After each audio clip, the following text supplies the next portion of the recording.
Hello student, we are going to learn first chapter solid state. उसका first lecture हम पढ़ने जा रहे हैं, lecture 1। First of all types of unit cell. Unit cell और वो सब क्या है वो आप जानते हो। टाइप्स ऑफ यूनिट सेल हम पढ़ेंगे, उसके साथ हम पार्टीशन कितने एटम करते हैं वो भी पढ़ लेते हैं। तो फर्स्ट है वो सिंपल क्यूब है, सिंपल क्यूब। ओके, यहां पे आप एटम्स या पार्टिकल्स कहां पे होते हैं वो देख लेते हैं। तो पार्टिकल्स सिचुएटेड एट कॉर्नर्स, कितने कॉर्नर होते हैं? 8। अब ये एज वी नो कि सभी कॉर्नर के 1/8 पार्ट हमारे यूनिट सेल को मिलते हैं। तो Z, जिसको हम Z बोलते हैं, तो उसका फॉर्मूला है NC divide by 8। NC means what? NC means number of particles at corner divide by 8। N face centred divide by 2। यानी फेस सेंटर में कोई पार्टिकल होगा तो उसमें से हमारे यूनिट सेल को डिवाइड बाय 2 मिलेगा।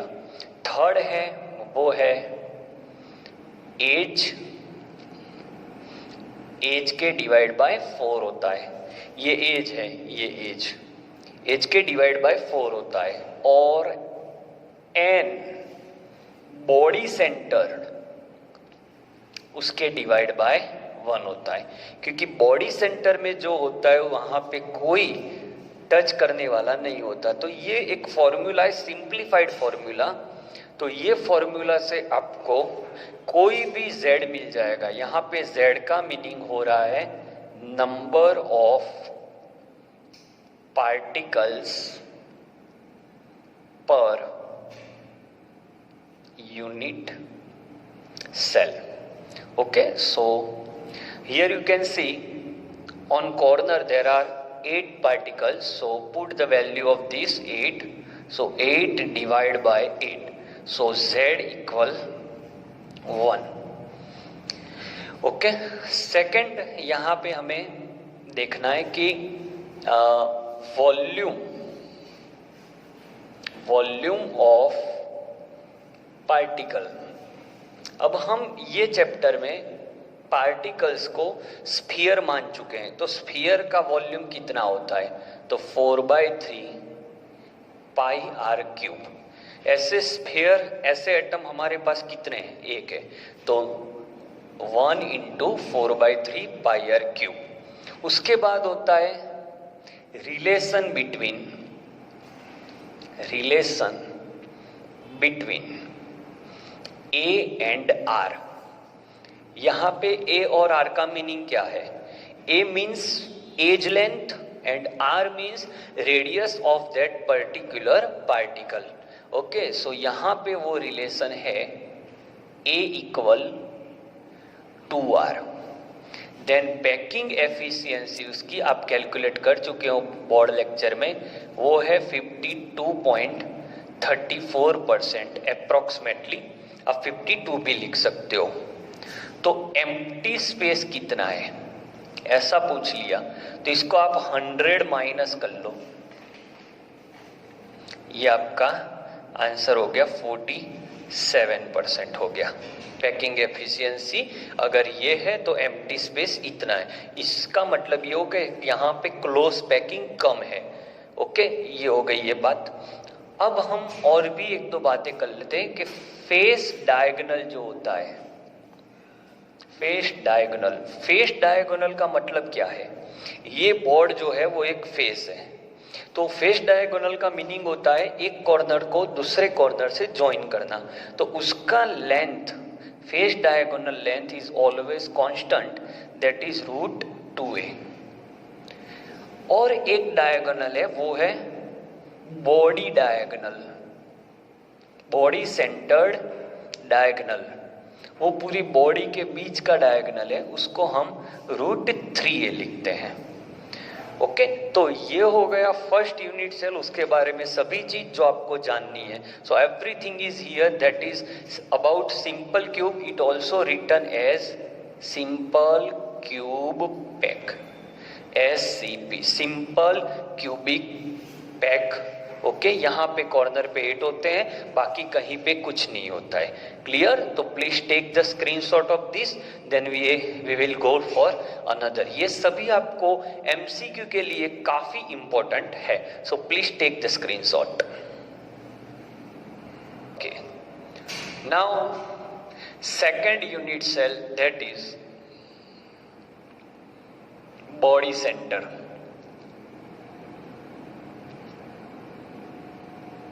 Body centered. It denote by B, C and C. Okay, so body centered cube जो है उसके बारे में फटाफट हम लिखते हैं। यहाँ पे कॉर्नर पे 8 एटम्स होते हैं और एक पूरा बॉडी के सेंटर में होता है। और अगर वो फॉर्मूला आप याद कर रहे हो, जेड वाला जो फॉर्मूला था, अगर उसको आप याद कर लो तो उसमें था कॉर्नर को डिवाइड बाय 8 करना है, कॉर्नर डिवाइड बाय 8 होगा। फेस जो है उसको डिवाइड बाय 2 करना है, पर यहाँ फेस तो है नहीं। एज होता तो डिवाइड बाय 4 होता, बट यहाँ पे एज भी नहीं है। और बॉडी सेंटर होगा तो डिवाइड बाय 1 होगा। सो टोटल हो गया आपका 1 + 1 that is 2। Okay, now next point that is volume of particle. अब नंबर ऑफ पार्टिकल कितने हैं? 2, उसको मल्टीप्लाई करो 4/3 πr³। ओके, 2 × 4/3 πr³, this is your size. Then और आपको आगे पढ़ना है, वो है आपका packing efficiency. So packing efficiency BCC में थोड़ी सी ज्यादा होती है, क्लोज पैकिंग उससे इसका कुछ ज्यादा है। ओके, देन एम्प्टी स्पेस कितना है? एम्प्टी स्पेस तो उसको आप कितने में से माइनस कर लोगे? 100 में से, तो ये 32% हो गया। अब आप देख लो A और R के बीच का रिलेशन, तो relation between A and R बहुत ही इंपॉर्टेंट है, इसके MCQ काफी आते हैं। 4R = √3a। ओके, इसका डेरिवेशन आपने अपनी बुक में किया हुआ है, टेक्स्ट बुक में, तो इतना आपको याद रखना है। बॉडी सेंटर के लिए ग्रुप 1 एलिमेंट्स जो है वो सभी बॉडी सेंटर्ड है। Okay, so let take the screenshot of this, then we will go further. Please take the screenshot. Now face centred cube, in this कहां पे होते हैं पार्टिकल्स? तो कॉर्नर पे 8 होते हैं, फेस 6 होते हैं। और अब अगर फॉर्मूला हम अप्लाई करें Z वाला फॉर्मूला, तो Z इक्वल क्या होगा? तो 8/8, बट जो फेस होता है उसके डिवाइड बाय 2 होता है, फेस के डिवाइड बाय 2 होता है, और four corner it divide by 8। Okay, so 8/8 + 6/2, so the answer is 1 + 3, so it is 4। Z = 4। Now volume of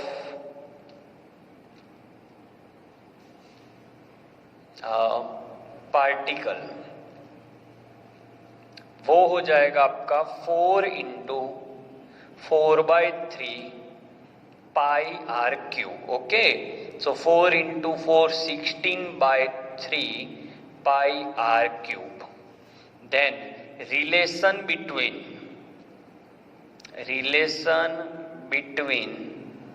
A and r, वो रिलेशन है 4r equal root 2a। 4r equal root 2a। अगर आप याद करो body centre में तो वहां पे आपका यहाँ 4r इक्वल रूट 3a था, यहाँ पे 4r इक्वल रूट 2a। ये फेस सेंटर को हम FCC या CCP भी बोलते हैं। ओके, ये हो गया आपका। अब आप पैकिंग एफिशिएंसी इसकी याद कीजिए, तो ये ज्यादा क्लोज पैक है तो इसकी पैकिंग एफिशिएंसी 74% है। तो एम्प्टी स्पेस क्या होगा इसका, तो एम्प्टी स्पेस इसका है 26%। Okay, so this is your third unit cell. सभी चीज कोई भी MCQ अगर ये पॉइंट का आ रहा है तो इसी में से आएगा, इसके बाहर आपको नहीं जाना। क्लियर हो? तो ये हो गई आपकी थर्ड पॉइंट, फेस सेंटर्ड। अब एक ऐसा पॉइंट में करवाने जा रहा हूं जो आपकी बुक में नहीं है, but we will sort out it very well in this particular lecture. So first of all, take the screenshot of this and let us start another unit cell.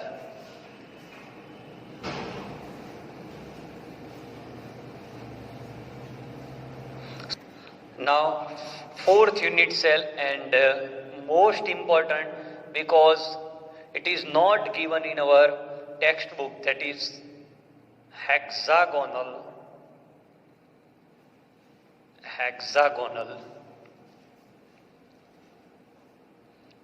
close pack. Okay, and it is denoted by HCP or small h small c small p. So hexagonal close pack जो है उसके लिए हम कैसी structure होती है, तो ये देखिए, ये एक सेंटर में एक पार्टिकल होता है और इस तरह से हेक्सागोन होता है और एवरी कॉर्नर वहां पे इस तरह से पार्टिकल होता है। ये उसका फर्स्ट लेयर होगा। उसके बाद एक लेयर आता है जिसमें तीनों के तीनों पार्टिकल्स इस तरह होते हैं। ओके, यहाँ पे इस तरह से होता है।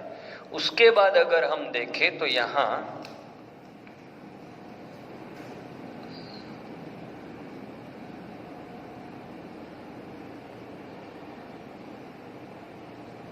वन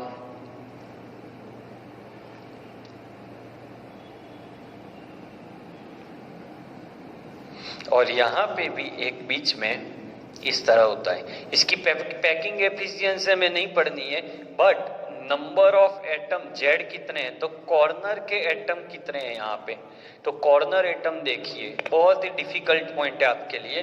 कॉर्नर एटम यहाँ पे आप देखोगे तो यहाँ पे 1 2 3 4 5 6, यहाँ पे 1 2 3 4 5 6 एंड 6 दैट इज 12। कॉर्नर पे 12 है।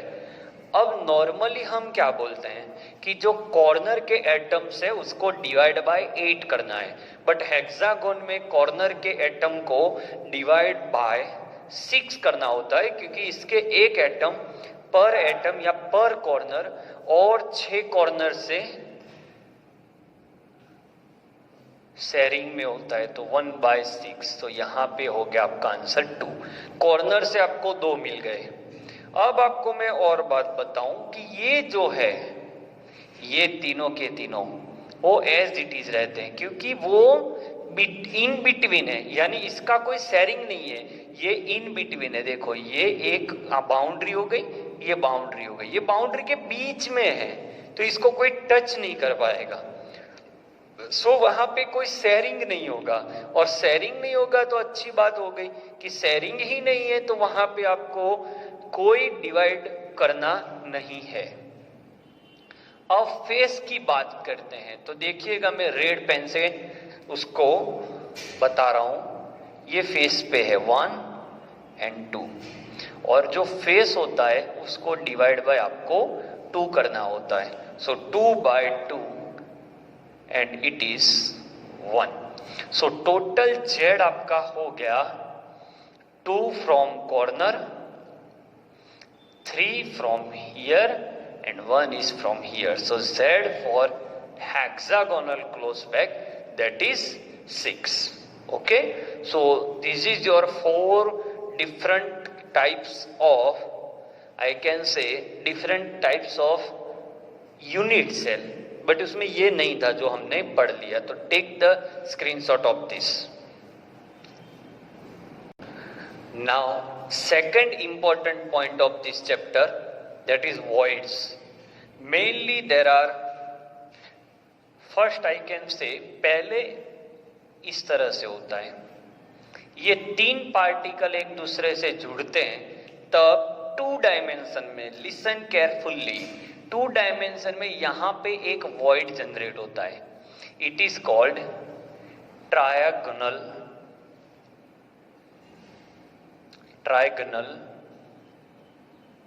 void. Trigonal void. ओके, ये बहुत छोटा void होता है. अब अगर यहां पे ये जो ट्रायगोनल void बना है उसके ऊपर में कोई और एक पार्टिकल, यहां पे ये देखिए, ये है आपका ट्रायगोनल void. अब इसके ऊपर यहां पे 3D में से इस तरह से अगर एक पार्टिकल में लगा रहा हूं तो ये जो वॉइड हो गया वो हो गया आपका tetrahedral.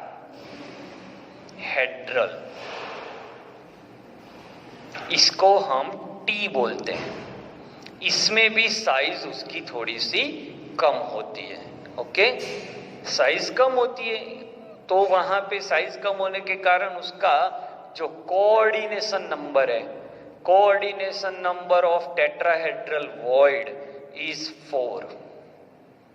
Okay, and number of tetrahedral voids equal 2 into n, where n equal number of particles. अब ये कहां पे लोकेट करता है? लोकेशन, ये आपके लिए बहुत बड़ी बात है. लोकेशन ऑफ टेट्राहेड्रल वॉइड, आपने ये पॉइंट कहीं पे नहीं पढ़ा होगा. So listen carefully. जो बॉडी डायगोनल होता है, बॉडी डायगोनल इस तरह से होता है. बॉडी डायगोनल ये जो है, बॉडी डायगोनल में क्या होता है, एक फेस का ये कॉर्नर वो सामने की फेस के कॉर्नर से जुड़ रहा है, ये बॉडी डायगोनल है. ओके, मान लो ये बॉडी डायगोनल है तो ये एक कॉर्नर है, ये दूसरा कॉर्नर है. तो एक टेट्राहेड्रल वॉइड यहां पे होगा और एक टेट्राहेड्रल वॉइड यहां पे होगा. तो ये आपकी बॉडी डायगोनल है. बॉडी डायगोनल का लेंथ क्या होता है बच्चों? मैंने आज ही बताया था, √3a. Listen carefully, it's √3a. अब जो आपका टेट्राहेड्रल वॉइड है वो यहां पे होता है और यहां पे होता है, यहां पे और यहां पे. This is your tetrahedral void. अब ये जो टेट्राहेड्रल वॉइड है उसका डिस्टेंस, तो कॉर्नर से उसका डिस्टेंस हो रहा है √3a डिवाइड बाय 4. समझ रहे हो? पूरा √3 है, उसका ये इतना पार्ट, ये डिस्टेंस है. सो location of tetrahedral void is from the corner it 1/4 of total length. So, and total length is √3a divided by 4. Okay, so listen carefully. On each body diagonal there are 2 tetrahedral voids. कितने? 2. ऐसे हमारे पास 4 body diagonal है. So total आपके पास tetrahedral void कितने हो जाएंगे? 8.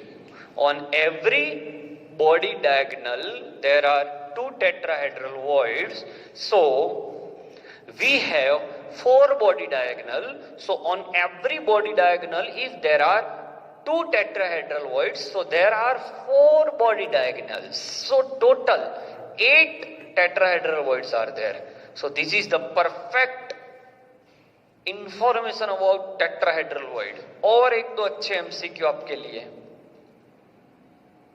फिर मैं मिटा दूंगा tetrahedral voids. Tetrahedral voids nearest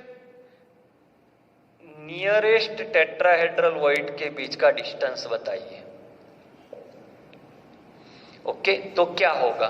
तो देखिए, ये आपका एक सॉलिड है, ये आपका कॉर्नर, ये आपका कॉर्नर, यहां से एक, ये हो गई आपकी एज लेंथ, यहां से एक बॉडी डायगोनल निकला, एक यहां से बॉडी डायगोनल निकला.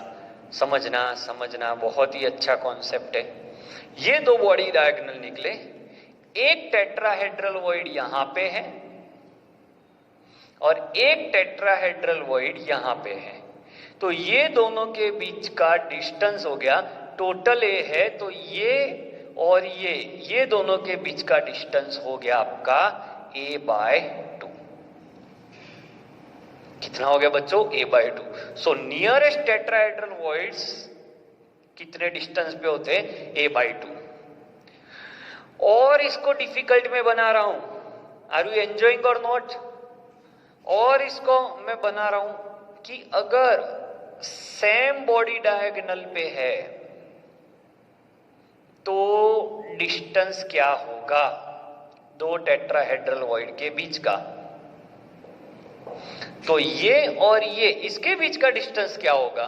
तो ये अगर √3a/4 है, ये भी अगर √3a/4 है, तो यहां से यहां तक दिस इज इट √3a/2.